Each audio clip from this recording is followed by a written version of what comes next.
كيكة التفاح خفيفة وتذوب بالفم، والطعم ما أحكي لكم. مكونات سهلة وبسيطة. في البداية تفاح مقطع، نضيف عليه سكر وقرفة باودر ونقلبهم ونتركهم على جنب. وبالخلاط نضيف بيضتين ونصف كاس سكر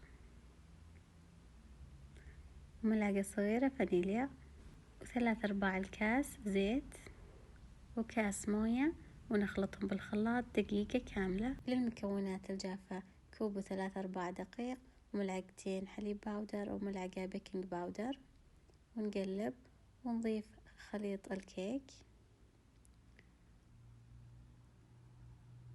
لين نوصل لهذا القوام.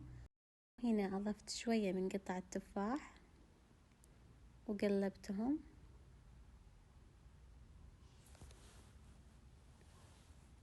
وحطيته في صينية مبطنة ورق زبدة، ونضيف قطع التفاح ونوزعهم وندخل الفرن 40 دقيقة على درجة حرارة 160. وبعد ما نطلعها من الفرن نخليها تبرد. وآخر شيء نزينها بالنستلة أو بالتوفي، وبألف عافية.